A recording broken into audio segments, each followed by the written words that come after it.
Hello, everyone. Welcome back. This is the eighth episode of This Is Who We Are. My name is Steve Greenfield, and I'm glad to have you back. For a couple of months now, I have been talking about the fact that I know that we can do this, that I know that we can find alliances, even if they are temporary alliances, even if they are issue by issue alliances rather than broad agenda alliances. With other people that we consider unconventional allies that happen to share a particular goal. And I've expressed that among the ways that I know that we're able to do this is two situations I've been in for a good deal of time myself. One of them being a volunteer fire department in which people across the entire ideological spectrum get together every day, sometimes several times a day, and accomplish a shared goal because the operation is mission focused, right? There's no mission creep. We don't bring in a whole broad agenda. We just have to deal with our emergencies and training for them and being prepared to execute our training at a moment's notice. We successfully do that. And about 800,000 firefighters do that, volunteer firefighters across the entire United States. Another setting in which I've seen this work and seen it work consistently with no hitches was during the 2 terms I spent on my local school board here in New Paltz, New York, where again, people were 7 members that changed from election to election across the entire ideological spectrum: socialists, centrist Democrats, Republicans, Greens, people of no specific ideology, people of all sexes and races that got together, and we voted unanimously 7-0 on almost everything that came before us. At least 90% of the time, the votes for or against something that was presented to us was voted unanimously.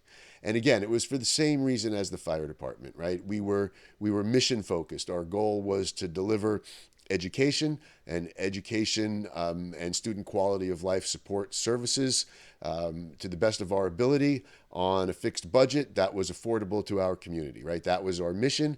And so we basically just analyzed data. We analyzed data and we made decisions, and we tended to make those decisions unanimously every single time we made it. There are over 700 school boards just in the state of New York. I couldn't begin to estimate how many thousands, tens of thousands there are across the entire United States that work the exact same way.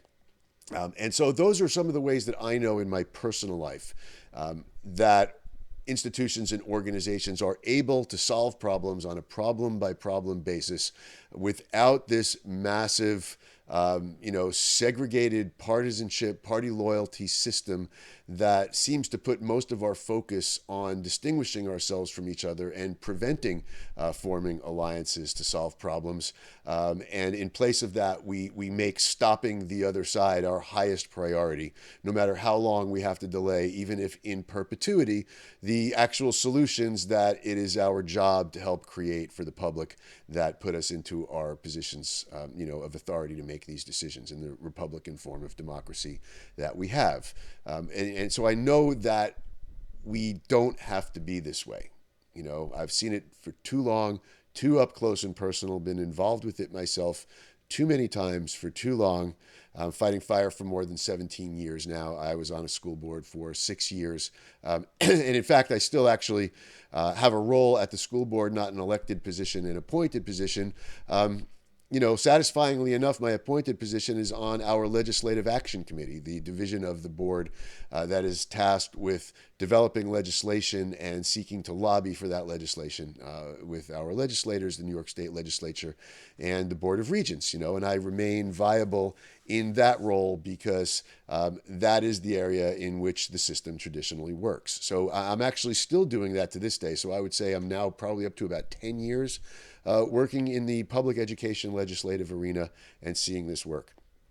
But today, I'm gonna go into a different area where we all know that working together is possible. And unfortunately, it's the one area where we're all working together in the wrong way. When I say, maybe I shouldn't say we, our elected officials are working together in a way that's very much against our interest. That those of us, regular people at home, we know this is against our interest. We know that it's beyond affordability. We know that it's non-productive. We know that it's wasteful. We know that it kills thousands of Americans and as many as millions of foreigners, and generating cycles of vengeance that then continues to justify that. And of course, what I'm talking about is war. Okay, the elephant in the living room of both our ability to cooperate and why we can't create solutions to our ordinary day-to-day problems in democracy of healthcare, employment, education, transportation, pensions, all that kind of stuff that's about the basic quality of life of 330 American citizens, really comes down to one thing. I'm going to devote a whole hour to this. You'll see it's going to go by quickly because I'm really not even going to be delving all that deeply into the topic. But we really need to talk about war because war occupies so much of our budget, so much of our technical expertise, so much of our educational resources, so much of our talent that goes out into the workforce, some of which never comes back home again, and the rest of which stays behind in engineering roles, developing weapons instead of developing medical equipment. It is the way that we wage war in this country, and we do wage war. We're in 4 significant wars right now and 3 smaller ones, and that's on top of our ongoing system of having 800 bases in 130 countries and a budget and staffing to support that kind of dispersion and that kind of massive scale and the kind of technology and capital equipment that we create and bring to bear in service of this completely wasteful and completely pointless function.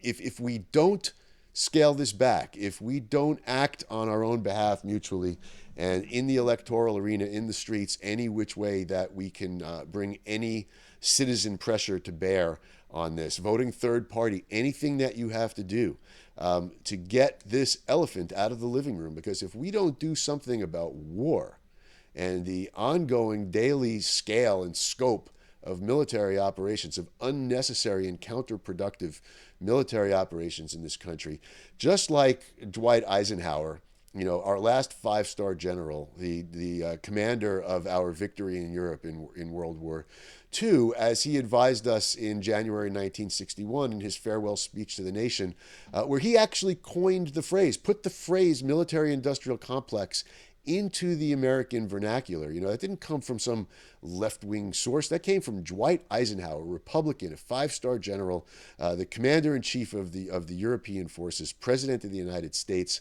for 8 years, managing the Cold War at its peak.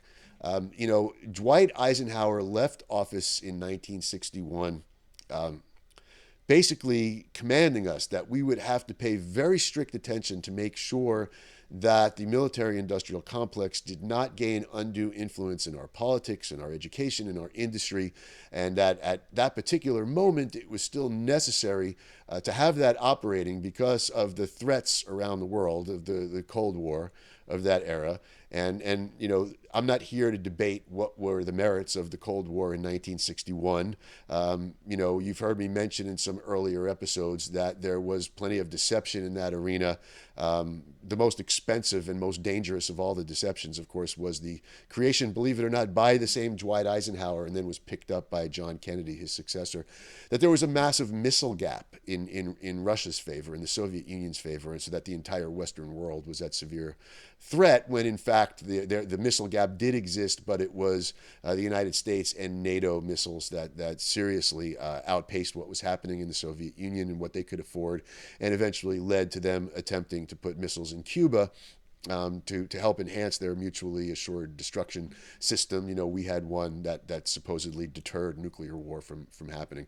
But I'm not going to debate the merits of the overall Cold War of the 1950s, 1960s. Look, you end up going down rabbit holes where people somehow think that you're defending Stalin, or that you're defending Khrushchev, or that you're defending Mao Zedong, and those are indefensible positions, and I do not take those positions myself.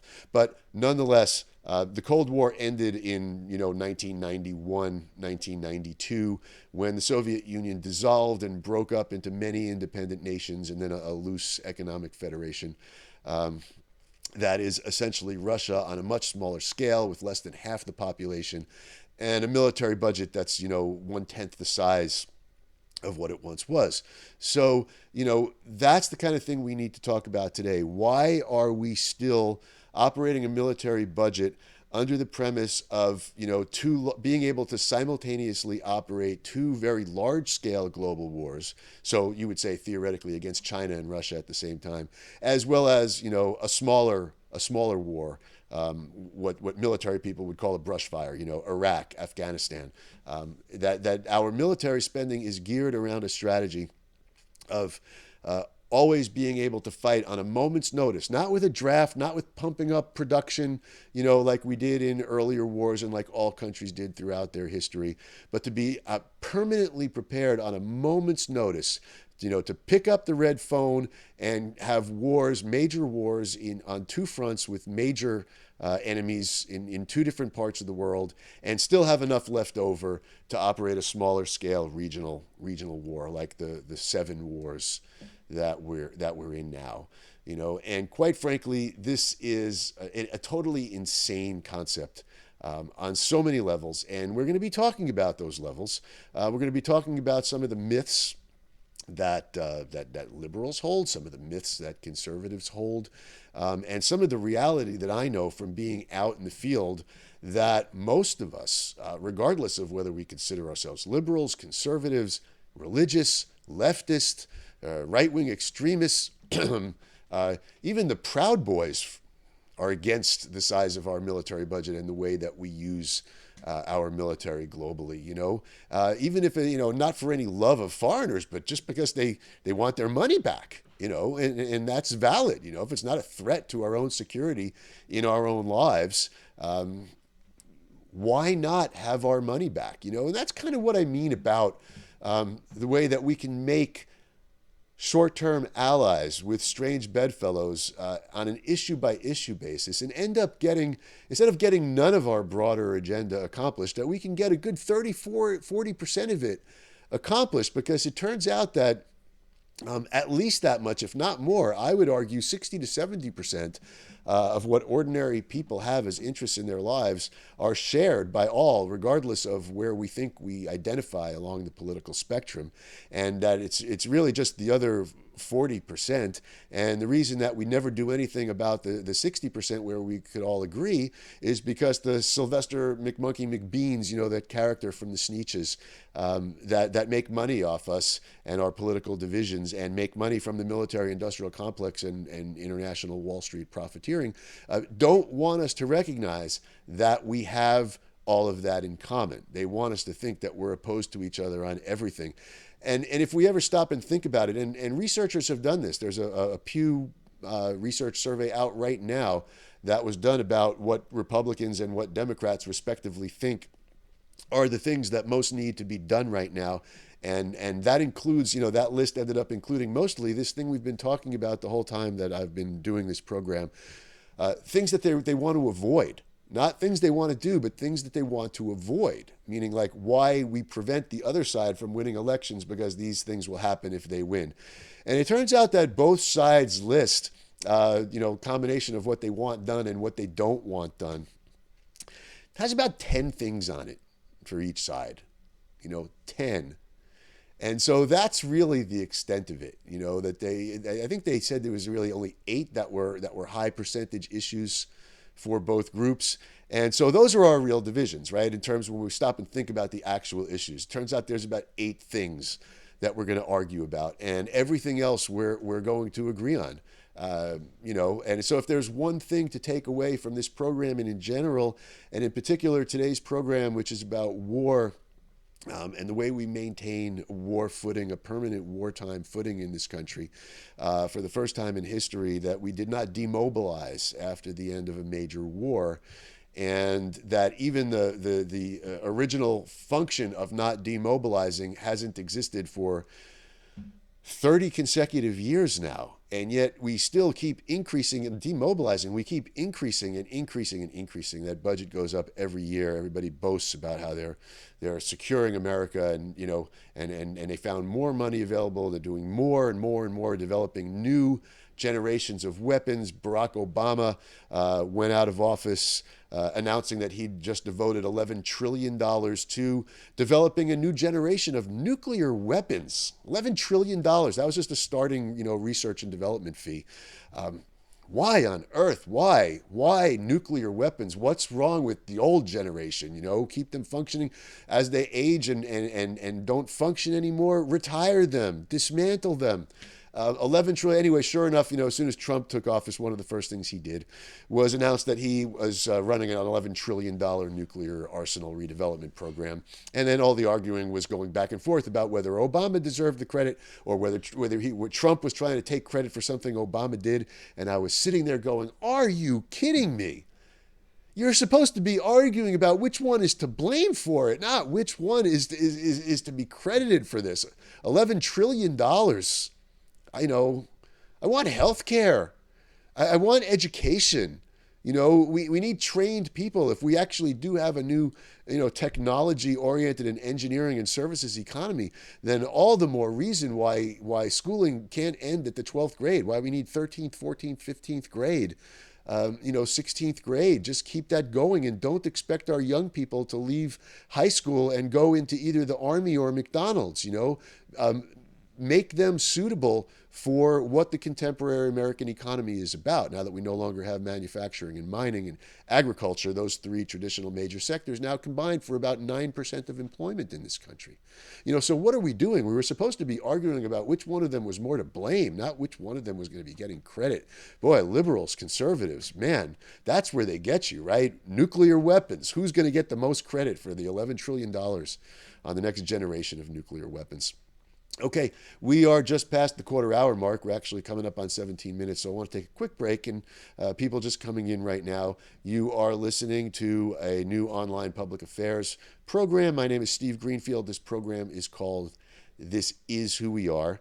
Emphasis on is, the title chosen because of all the talk recently from various things happening in the public arena, where leaders on both sides of the central aisle in this country were saying, oh, come on, this isn't who we are. People, this isn't who we are. And it is, and I encourage everyone to go back to the 7 previous episodes and get a better appreciation for our 230-year history of sectarian and factional and political violence in this country, its high degree of success. We'll be doing one more next week, which was the military activity that was that came into play during the riots of James Meredith's, first days as a student at Ole Miss at the University of Mississippi, one I left out but should not be overlooked. Also in my own lifetime, not in some ancient past. All right, so here we are, episode 8, and we are talking about war. First thing I want to talk about is the military budget. We read in the news all the time, and the entire analysis and public discussion is about this, record $738 billion military budget. And that's the only number you ever see, and that's a grotesquely high number in and of itself. Compare it, for example, to the Russian military budget, which is under 10% of that. But of course, the problem is, for this segment, that's not the actual military budget in this country. Our actual military budget is more than 20 times, the Russian military budget, and 6 to 7 times the size of the Chinese military budget.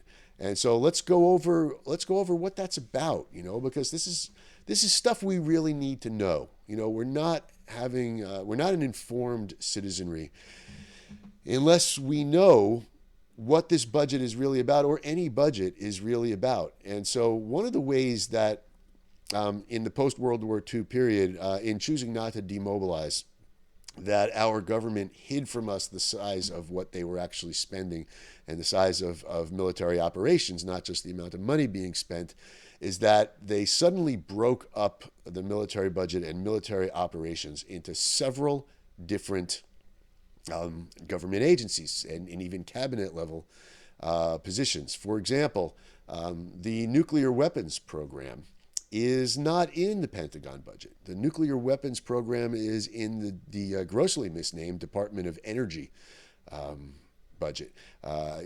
Some of you may remember just 4 years ago when Rick Perry was going to be nominated to be the Secretary of Energy, and he thought he was personally a great choice because he had been the governor of an oil state, and he was like, well, that would be great. And a lot of Americans thought, well, yeah, that makes sense. He's the former governor of our leading oil producing state. It's the Department of Energy. And then that was when, you know, Perry had his second oops moment, from the previous one in the debate where he couldn't name four things that he would cut from government.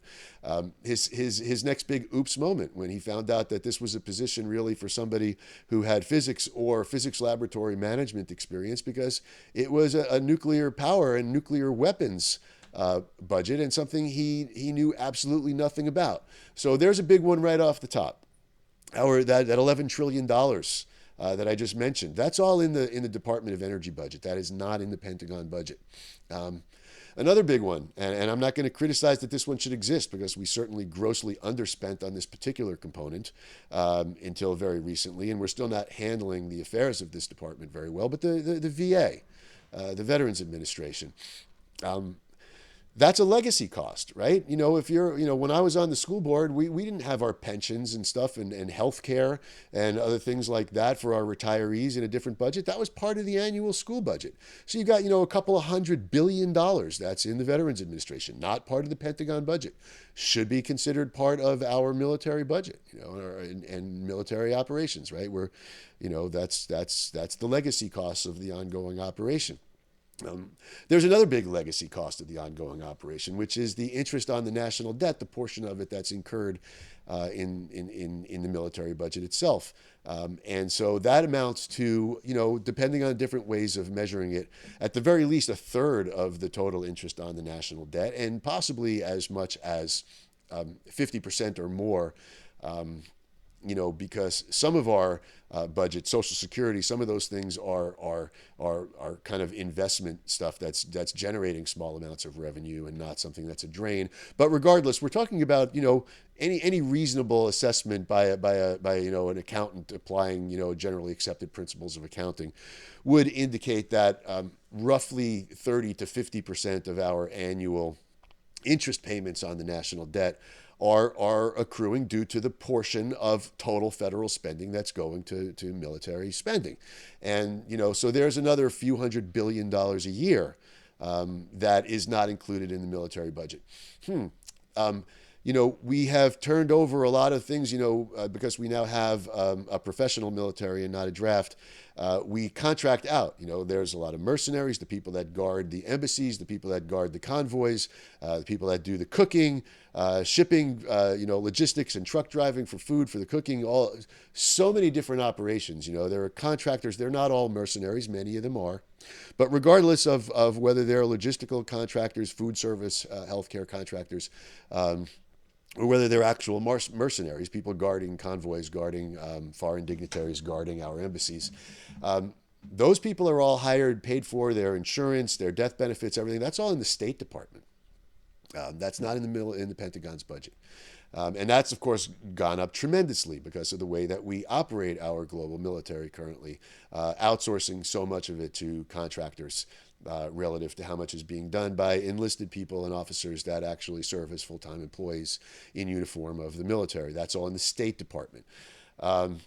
Another thing that's in the State Department is all of our weapons transfers to allies, countries that we strike deals with, that we strike alliances with. All of the funding that we transfer to them to buy weapons from American weapons manufacturers, that's all in the State Department.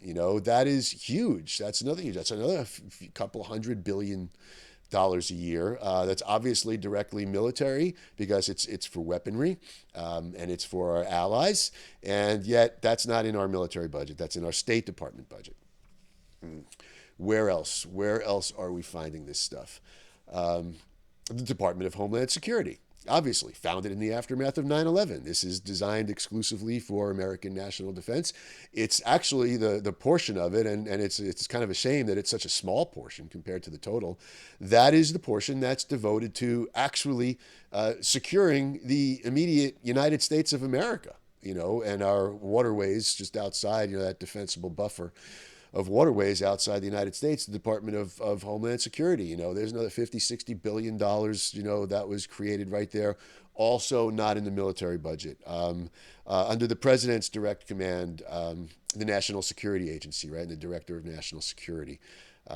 Someone that's always operating out of the White House. That's part of the military budget. And believe it or not, last and certainly not least, because we are in 4 significant wars and 3 smaller ones, total of 7 wars that our administration and the previous administration admits that we're fighting. That's not any of the covert stuff, so it's really much bigger than that.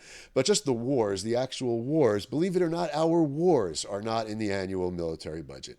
Our wars are covered by something called the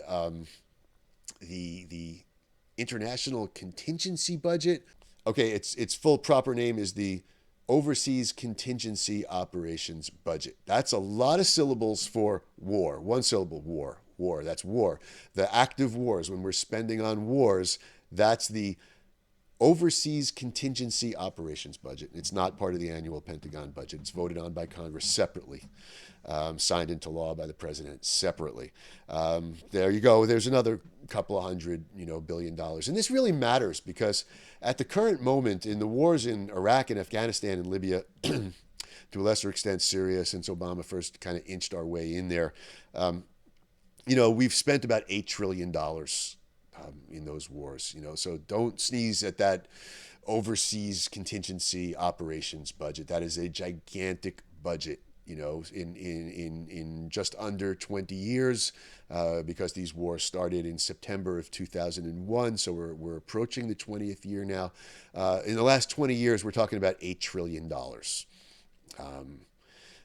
and so that is a really big thing. Those are the real numbers. When you add that all up together, all the things I just went through, and I'm leaving out all other kinds of legacy costs. I'm leaving out the thing that they call federal aid to impacted areas. This is money that the federal government gives to towns, school districts, where military bases are, because they have to put the kids in school and the roads are used by military, wear and tear, stuff like that. So, there's a couple, there's 100 billion or more here going all around to other operations. But long story short, you put the whole thing together and you can double the military budget that you're seeing on television. Now, our actual military budget is 1.5 trillion dollars a year.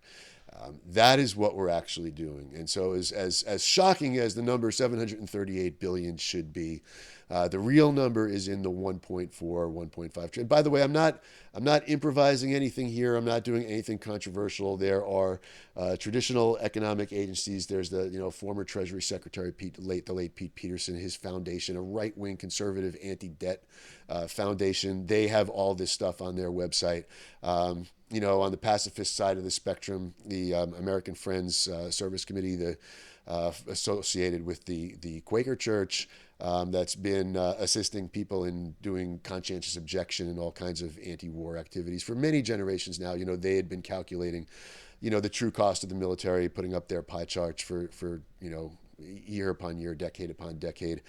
So the standard academic and policy making think tanks and stuff do this research. This is not some communist plot to make people think that the military budget is being overstated. Obviously, if the Pete Peterson Foundation is in favor of slashing it significantly and runs this kind of analysis, it doesn't get any more conservative and establishment in Wall Street than that. It's also kind of interesting to notice that there is some internecine conflict, among Wall Streeters, about whether this is something we need to scale back. And the people that really think about it in detail know that the answer to that is yes, because military spending is not like other kinds of public spending.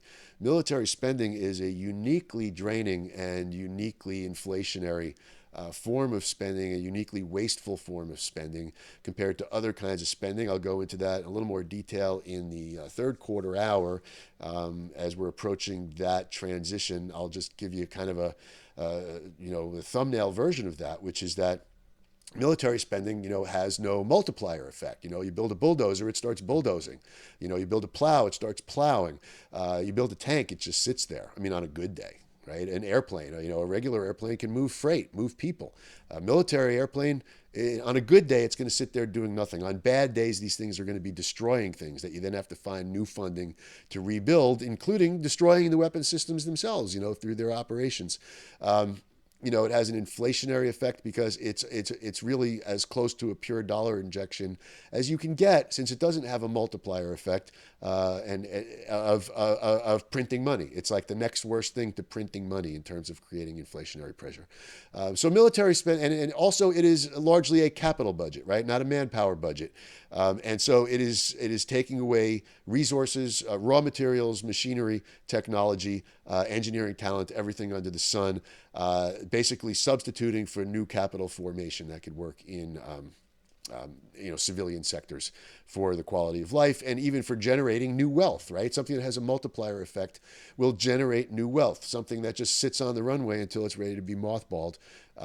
It's not moving anything around. It's not moving freight. It's not moving people. It's not doing anything. Wall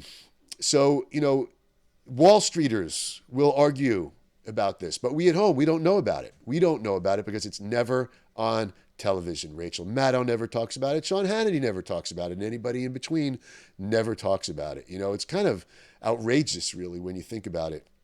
That the only people who are talking about this and are using accurate information that is prepared by mainstream economic institutions are, right-wing extremist and communist and socialist advocacy organizations and pacifist organizations. And so it then becomes very easy to say, hey, that kind of thinking is outside the mainstream. And you don't even know that they all got their data from the most mainstream possible sources. So why am I using it? Why am I here telling you this instead of the people on the mainstream media? Why isn't Wolf Blitzer doing specials about this? Like, why isn't this being brought to us as something critical to our public affairs understanding if we're going to be a democratic nation and be self-governing in how we vote? Okay, so we'll go into a little bit more about that. Now we're just past the half-hour mark. Once again, as a form of personal program identification, you're listening to This Is Who We Are. I'm your host. I'm your producer. I'm your writer. My name is Steve Greenfield. This is the 8th episode that I have done of this, and this one is especially dedicated to the subject of war, why we have it, when it's not defensive, why we spend on it, and why we need to stop it, because no matter what else we want, no matter what other prayer, we're only going to get crumbs off the military budget. We're not going to get any significant action on any of our priorities. We're not going to get significant action on employment. We're not going to get significant action on training people who are displaced from mining and manufacturing to service and tech sector jobs, because all that money is in the military. We're not going to get public education money. We're not going to get green energy money. We're not going to get healthcare money. We're not going to get transportation infrastructure improvement money. We're not getting any of this. As long as all of our most brilliant engineers, researchers, so much of our, the amount, because we have so little civilian manufacturing here now, so much of that's been exported, through trade deals and the loss of the good paying jobs that go along with that. And so pretty much all we've got left, and why the State Department spends so much money transferring money to allies to buy weapons that are manufactured in the United States instead of buying, French weapons or British weapons or, Russian weapons or Chinese weapons, whatever weapons they might buy on the international weapons market, to specifically bond them to buying American weapons with American tax money. With American tax money that we give them through the State Department, is because the majority of the manufacturing sector that remains functioning in this country is in the military manufacturing sector. And so we're trapped in there, and it doesn't have to be that way. So I want to say something right now about how it got to be this way. Why this is so hard. Why members of Congress always vote to increase the budget and never vote to cut it, and never vote to stop a weapons system. Case in point right now, item in the news in the last 3 weeks. The Pentagon is looking to replace the F-35. It never even did anything.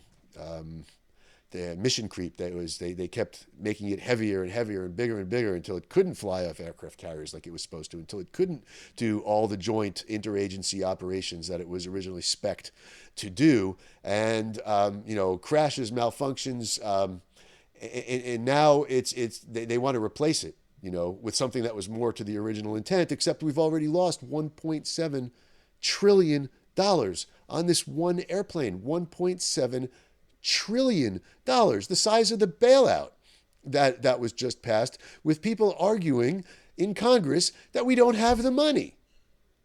And yet we had $1.7 trillion that we'll never see again, that developed the most advanced jet propulsion, computer technology, guidance system, every kind of genius, brilliant, highest level technical, design and manufacturing and testing and design and retesting and redesign, year after year after year, on this money pit, on wars that we're not even going to be fighting. We're going to get to that in the final segment. Why does this happen? Well, because when the whole thing got started, the manufacturers themselves got very, very smart. And this is as true today as it was when it got started. All 435 congressional districts in the United States of America have military contractors located inside them. That's why nobody votes to cut anything. And you can't even vote to cut something that's manufactured outside your district, because if you do that, then the congressman in that district is going to vote to cut the thing that's in your district. Those companies, Raytheon, Grumman, whoever they are, they have facilities. They pay property taxes. They keep your school district open. They keep your police and firefighters paid. Your road paving, they're generating property taxes while they're there because they're private companies. And they're in all 435 congressional districts. And so the spending is just going to keep going up. It's never going to go down. And this violates, of course, all the precepts of capitalism, because it's grossly inefficient. You have parts along the supply line that are some parts are manufactured in Maine that are being assembled in Arizona. Some parts are being assembled in California that have components being made in Florida. None of this makes any sense, except if you're one of the people who profits from this system and creating a way to make it not so that it's done efficiently and effectively with respect to the taxpayer, but to make sure that nobody in Congress can ever vote no. That the money's just going to keep on coming, no bid contracts, no competition for the weapons system, single supplier, all cost overruns paid. Man, it is a dream. If you were a scammer, if you were a con man, this is your dream, right? This is like a con that has no downsides, no competition, no other con men horning in on your territory, and the people that are paying you never run out of money and can never decide as an option that they no longer want to keep on paying you. Man, this is the all-time scam. $1.5 trillion a year coming right out of our pockets, full bipartisan cooperation every step of the way. And it is just a complete scam. It's a complete scam from top to bottom. It's not justified by anything. I'm just going to give you a couple of rundown of our competitors, what they're doing with their military budgets. I already mentioned Russia, the great scary Russia, the fear-mongering by the Democrats in particular, the terrifying Russia. Their whole military budget is $70 billion a year. Okay, less than 1/20th of what we spend. They have no force projection capability whatsoever. They have no bases outside their own country. The United States has a very oft-cited statistic. We have at least 800 military bases in 130 countries, and that's not counting covert things that we're not allowed to talk about, where we have intelligence stations and covert operations going on and stuff like that. So that's just to give you a little perspective on scary Russia, even scary China, scary China. Their full budget, costed out like the way I just costed out our full budget, comes to about $240 billion a year. Less than 1/6, of what we're doing. And they too have no force projection. They have no overseas bases anywhere. There is no need for rapid response. Anything China or Russia might want to do is going to take a long time to get here, unless you think it's just going to start with an all-out, ICBM, missiles. But even those, will take half an hour, 45 minutes to get here. But that's not what's going to happen. The next 8 countries are probably spending, somewhere between 30 and 70, $80 billion a year. Slightly higher in India, but I'm going to mention some of their names. You might recognize them: India, France, Great Britain, Germany, Japan, Brazil. Countries, interestingly enough, what do those countries all have in common? They're our allies. They're not part of any threat to us. They're part of our common defense. So really what you're talking about is that the United States is spending $1.5 trillion a year operating systems across 800 bases in 130 countries. And we're doing this, some of us are convinced because we're afraid of China and Russia. When China and Russia combined are spending about a fifth of what we're spending and have no, global force projection capability whatsoever. And then at the same time, you have to ask yourself about this 2.5 wars nonsense. What is that about? Could there be a World War III? Well, I'm going to tell you something to consider right now, some food for thought. No, we're not going to have global warfare for China. We're our biggest market, and their second biggest market are our NATO allies in Europe. They start a war against the United States or against a close ally of the United States, and their whole economy ends that day, when we all stop trading with them to deny them revenue for their war effort. That's the end of the entire Chinese economy. They're a manufacturing economy. We're the consumers of everything they do. They're not going to start a war with us. Same thing with Russia. They're not going to start a war with us. They export gas and oil to NATO, to Europe. That's their whole economy is a fossil fuel economy. That's why they negotiate price fixing deals with our oil oligarchs in Saudi Arabia, several times a year. There's going to be no world war. If NATO, if Western Europe decides to stop taking shipments of Russian natural gas across those intercontinental pipelines, where's Putin going to get the money to fight a war?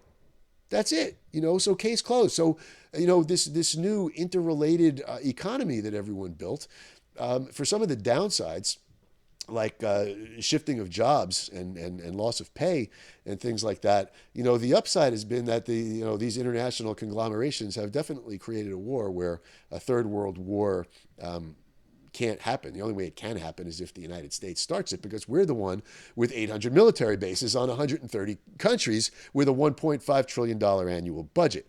And so if there's going to be a World War III, it's going to be started by the United States, not by any of these possible economic or military competitors, because it's not feasible. It's just something that can't be done. The European Union was founded specifically in the aftermath of World War II, after World War I, and then was so quickly followed by World War II.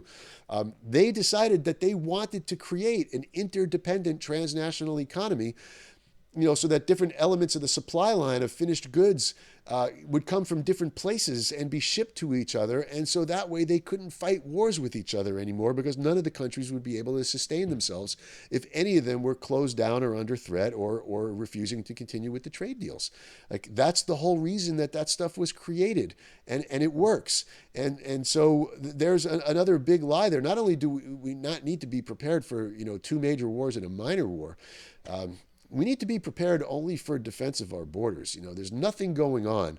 None of us as ordinary Americans, when so much of that military budget is dispersed across 130 countries and 800 bases, it's obviously not protecting your interest. You don't work at any American-owned business that's in any of those countries. You're not invested. You don't own stock in any of those American-owned businesses that are operating in any of those 130 countries. You are paying, we are denying ourselves healthcare, education, infrastructure, and clean energy in order to finance a global police force for Exxon. And I'm using Exxon kind of generically, right? Coca-Cola, whatever, all of our major companies, that support dictators and trample human rights and own vast tracts of land and economically productive capital in those 130 countries, which is why we operate bases in those 130 countries. They are not paying their own freight. We are paying their freight. We are sending our children to be the people who die.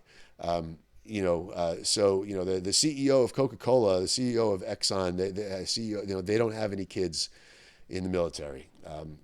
So we're the people who are financing it. We're the people who are, if our kids come home alive, but they're wounded, we're the ones that take care of them in a wheelchair with a colostomy bag for the rest of their lives from the age of 23, for the rest of their lives.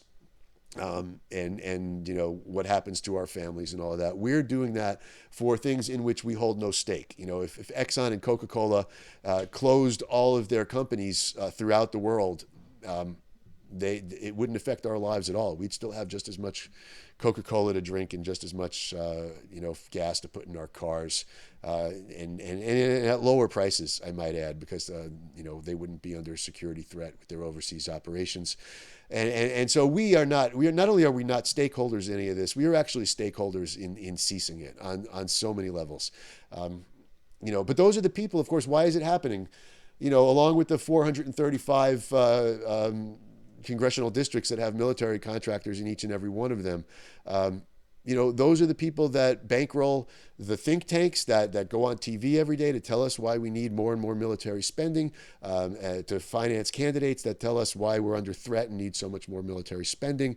It's not about campaign spending. You're only allowed to give $2,800 to a candidate. The real money is in what some people now call the nonprofit industrial complex, right? The real money is in the unlimited donations you can give to quote unquote think tanks, where really smart people with a lot of degrees write papers on all this stuff, and then they go on CNN and Fox and they go on all the stations and they get hired as top security advice staff by candidates that are trying to show how credible they are on national security. They get all the right people.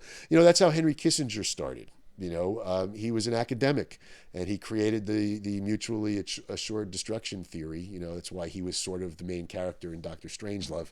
That was being satirized that way. But this is how Henry Kissinger came to be the globally dominating figure that he became. He started out in this line of business, in being one of the academics that manufactures the impression of global threat and empowers the military-industrial complex to rip us off like this, and destroy the American economy. Okay, we are just past the 3/4 mark. I'm going to pause again for a program ID. You are watching or listening to the 8th episode of This Is Who We Are, and my name is Steve Greenfield. And you can find this on the YouTube channel, This Is Who We Are. You can find it on Facebook and like the page. Please share it with your friends. I can already tell, based on the 11 minutes I have left in my 58-minute weekly programming, that this one is going to run over. I am going to stop on time, but I am going to finish the job with a second episode, and I'll get that done as soon as tomorrow. So for the next 11 minutes, 10 and a half minutes, man, I'm going to talk about something that has to be a question that's coming to your mind at this point. It's been going on for a long time. It's been going on since the start of World War II, that we're spending like this. And yet the country is, well, it's pretty belly up now. I mean, let's face it, it is. We've run the course on this. But it took a long time, right? It took from 1940 until 2020. Had a pretty good run, had an 80-year run. It had a pretty good run in the Soviet Union too, 1917 until 1991, before their endless war in Afghanistan ended up finally destroying their civilization, bankrupting their public sector, and causing too much dismay and disorientation among their population. That's where we've arrived now after almost 20 years in Afghanistan, more than twice as long as the Soviet Union was there. You're going to be asking, well, how could this be happening? It must serve a function. Something must be happening, or else it would have ended much sooner, right? There must be some function for this. Yeah, there is. Unfortunately, it's not a good function. or the functions, plural. These are not good functions. These are not good functions for the people or the economy in the long run of any sovereign nation. And so the first and biggest function of it that is talked about to people, right, to the public, to at least some limited degree, is that it goes to secure both resources and markets, and at the same time, this fear of China, deny access to those markets to potential competitors. That's why we took over Iraq, right? We didn't want China buying their oil. We wanted to secure that particular oil field. That's why we're still talking about overthrowing Iran. That's why we now want to overthrow Venezuela. And this is bipartisan. It goes across multiple presidencies. So we're securing oil and other critical resources, right? But mostly oil, which we shouldn't even be using anymore, right? We could be using that military budget to build the declining need for oil. Imagine what our lives would be like if we didn't need the Middle East, if we didn't need Russia, if those things just weren't issues for us because we didn't need their products. What would our world be like? What would our lives be like? What would our public spending be like? Our own oil oligarchs, our big companies, they pump oil by contract out of Saudi Arabia and Iraq, and all these other countries. And look at what you're paying. We're up to almost $4 a gallon again.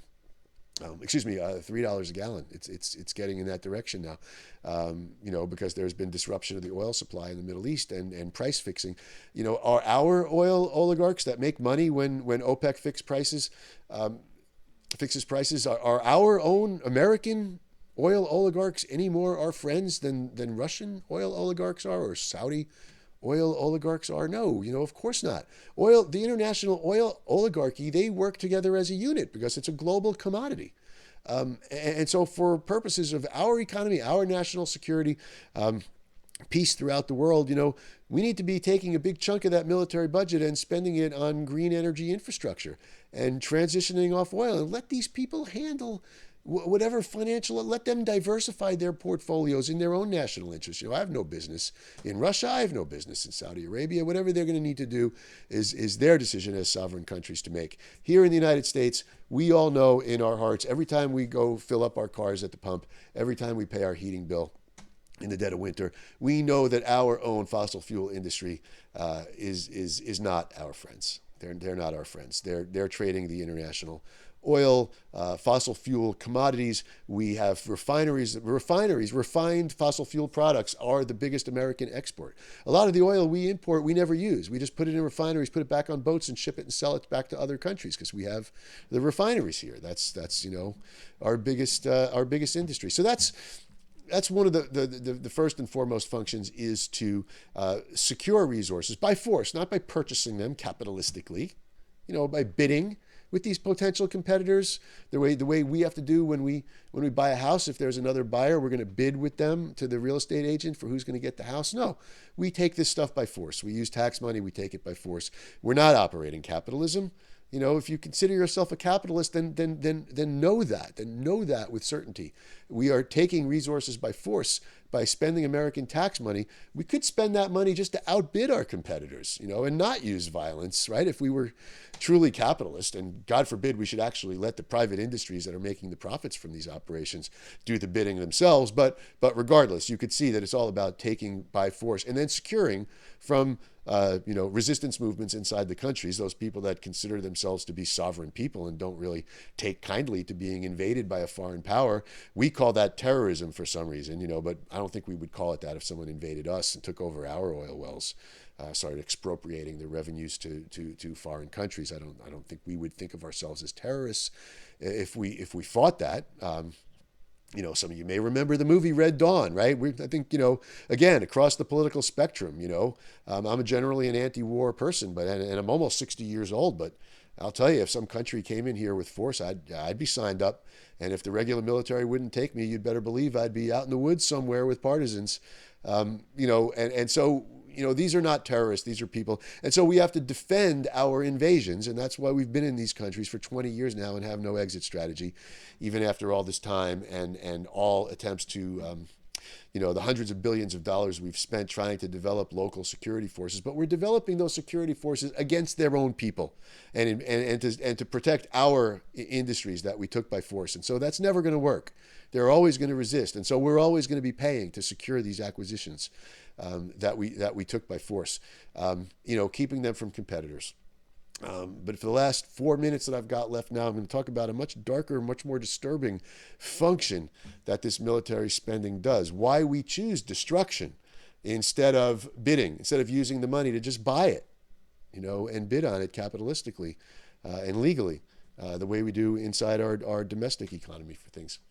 The reason is military spending, being as wasteful as it is and periodically being outright destructive, serves a really critical function for the economy as it's currently oriented, a monopoly capital, non-competitive, government-facilitated, thing that we keep calling capitalism, even though it isn't.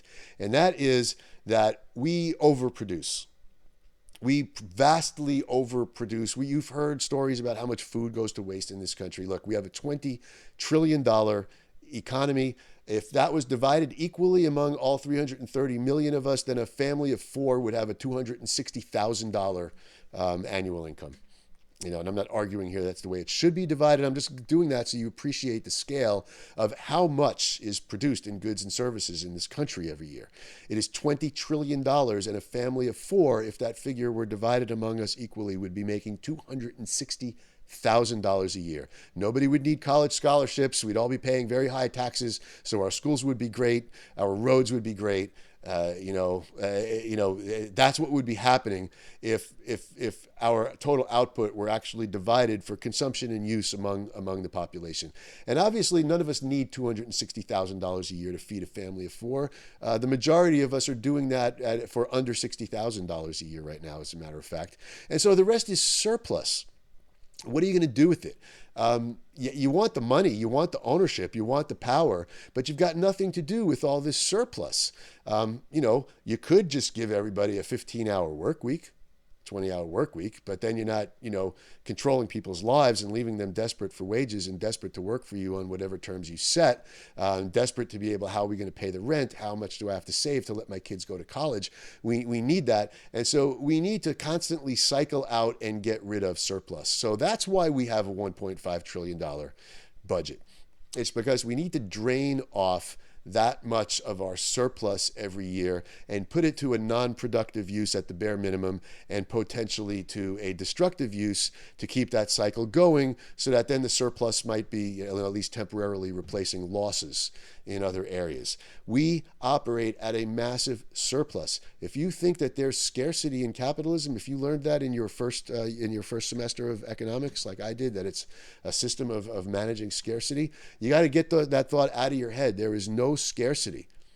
Our gross domestic product in this country could, if divided equally, give every family of four a $260,000 a year income. There is no scarcity. There is overabundance. We are overproducing, overabundance. We could scale back people's work hours. We could give people more vacation time. We could give people more family time. We could give people more outdoor activities. We could do all kinds of things with this surplus, but that would interfere with the concentration of wealth among the people who own the property, who own the productive capital, who own the politicians, and who need to remain in control, basically as an oligarchy, an aristocracy, because it's inheritable.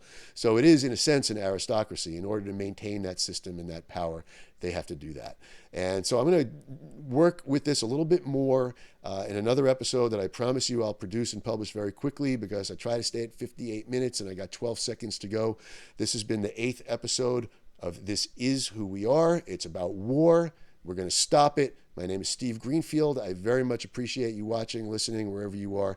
Please share this with your friends. I'm going to come back and finish the job on this topic.